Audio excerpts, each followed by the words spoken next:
इस दुनिया में ऐसे वाक़यात आंखों के सामने आते हैं जिन्हें देखकर दिल कांप उठता है। कुछ वाक़यात पढ़कर रोंगटे खड़े हो जाते हैं।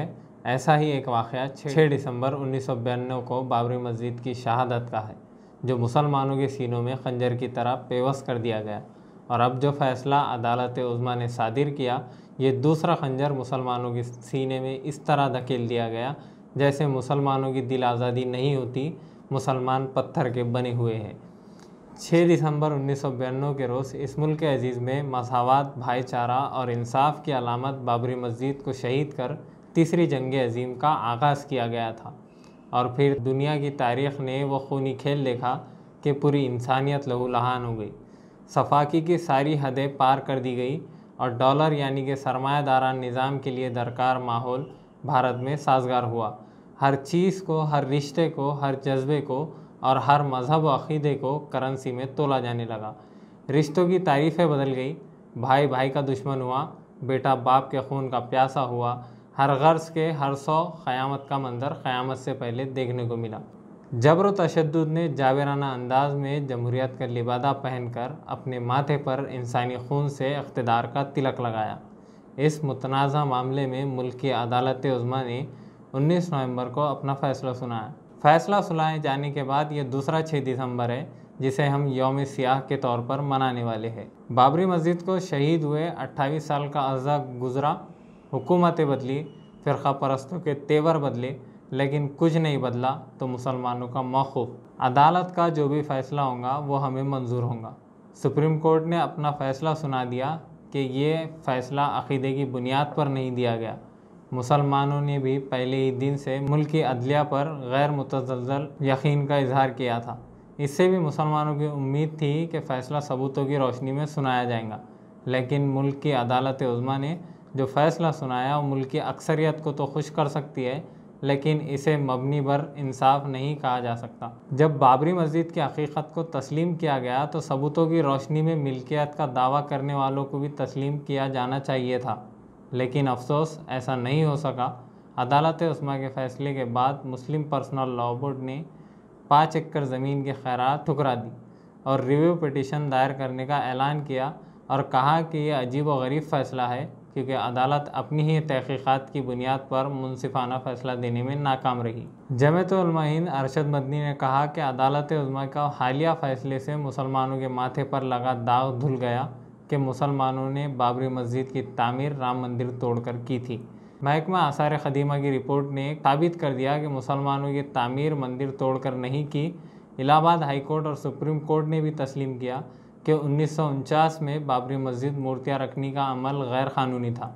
उस दिन तक वहाँ नमाज का सिलसिला जारी था और फिर 6 दिसंबर 1992 को शरपसंदों के ज़रिए मस्जिद को शहीद किया जाना भी गैर क़ानूनी अमल था। सुप्रीम कोर्ट ने इस बात को भी तस्लीम किया कि मुसलमानों के सबूत 1857 के बस 1949 तक बाबरी मस्जिद में नमाज़ पढ़ने का है। तकरीबन ये 90 साल होते हैं, तो अगर 90 साल तक हमने अगर किसी मस्जिद में नमाज़ पढ़ी है तो उस मस्जिद की ज़मीन को हमें ना देकर मंदिर को देने का मतलब ये है कि ये चीज़ हमारी समझ से परे है। मुसलमानों के अलावा गैर मुस्लिम माहिर क़ानून भी इस फैसले से इत्तेफाक नहीं किया। सुप्रीम कोर्ट से 2012 में सबकदोश हुए जस्टिस गांगुली ने कहा कि अगर बाबरी मस्जिद शहीद नहीं होती और हिंदू सुप्रीम कोर्ट से रुजू होते और कहते कि राम का जन्म स्थान मस्जिद के अंदर है, तो क्या अदालत मस्जिद को शहीद करने का हुक्म देती? अदालत ऐसा नहीं करती, तो फिर अदालत ने ऐसा फ़ैसला क्यों दिया? इन जैसे सवालात अदालत के सामने दोबारा पेश करने के लिए नज़रसानी की दरख्वास्त अदालत में दाखिल करना ज़रूरी है। 5 रुकनी आइनी बेंच ने अपने फ़ैसले में मूर्ति को फ़रीक़ नहीं कबूल किया। इसके बावजूद फ़ैसला हिंदू के हक़ में दिया गया, जो नाकाबिल फ़हम है। अदालत उज़्मा के फ़ैसले ने सभी को ज़हनी कर्ब में मुब्तला कर दिया है। मुस्लिम पर्सनल लॉ बोर्ड इस केस में पूरी दियानतदारी से काम कर रहा है। अब सवाल ये उठता है कि सुप्रीम कोर्ट के फ़ैसले के बाद बाबरी मस्जिद के ताल्लुक़ से मुसलमानों का मौक़ूफ़ क्या होना चाहिए। मुस्लिम पर्सनल लॉ बोर्ड हमारा सबसे मोतमद प्लेटफॉर्म है। इस्लामी क़वानीन व तालीमात की हिफाजत का अव्वल दिन से उसने तहिया किया है। हमें बस इनके फ़ैसले का एहतराम करना है। मगर आम मुसलमानों का बाबरी मस्जिद के ताल्लुक़ से क्या मौक़ूफ़ है, अब तक जो हुआ उससे आगे बढ़कर हमें क्या करना चाहिए, इस पर गौर करना ज़रूरी है। क्योंकि 6 दिसंबर का तारीख दिन हम ता क़यामत नहीं भूल सकते। जो भूलना चाहते हैं वो बेहिस है। बाबरी मस्जिद का मामला मुल्क की सालिमियत से जुड़ा है।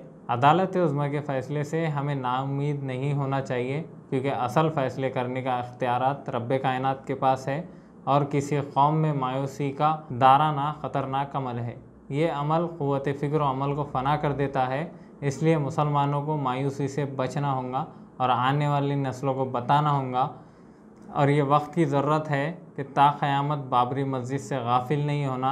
ये हमारी मस्जिद थी, है और रहेंगी। अफसोस कि हमने बाबरी मस्जिद के मुजरिमों की फ़हरिस्त बना ली, लेकिन उनके गुनाह लिखना भूल गए।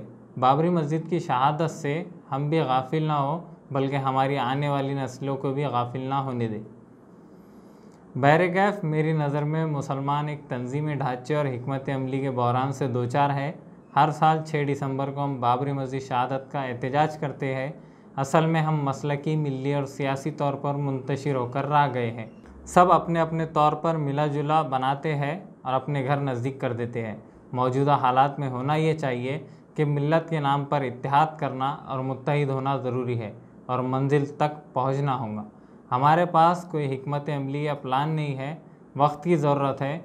जिस तरह मुस्लिम पर्सनल लॉ बोर्ड के मौक़ूफ़ पर सभी मुसलमानों ने लब्बैक कहा, वैसे ही एक प्लेटफॉर्म से बाबरी मस्जिद की शहादत के लिए लब्बैक कहे और 6 दिसंबर को मुनज़्ज़म तरीक़े से एहतजाज करे।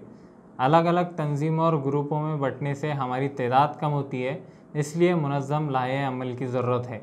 मुसलमानान हिंद अपनी 100 साला तारीख़ के सबसे आजमाइश कुन दौर से गुज़र रहे हैं, इसलिए अब हम अपने ज़िंदा और बेदार होने का एहसास दिलाना होगा और हमारे जायज़ मसाइल की यकसुई हक़ के उसूल के लिए सड़कों पर तादाद बतानी होंगी, ताकि दुनिया को पैगाम जाए कि हम अपने मसाइल को लेकर मुत्तहिद हैं। इसी के साथ ही हमें बहैसियत कौम अपना इज्तिमाई मुहासिबा करना होगा। ज़ाती मसलकी नज़रियात इख्तलाफात को बलाए ताक़ रख कर एक उम्मत बनकर सोचना होगा। अल्लाह के घर को आबाद करना होगा, अपने गुनाहों से तौबा करनी होगी और खालिक़ कायनात से तमाम उम्मीदें वाबस्ता करनी होंगी। मायूसी और बेबसी के बजाय मुनासिब हिकमत अमली के ज़रिए ही इंसाफ के उसूल को यकीनी बनाया जा सकता है। अदालत उज़्मा ने अदल की तारीख़ में काला हरफों से जो कुछ तहरीर किया, उसे हर वक्त रहते धोया नहीं गया तो नफ़रत की खलीज मुल्क की सालिमियत के लिए ख़तरा बन जाएंगी।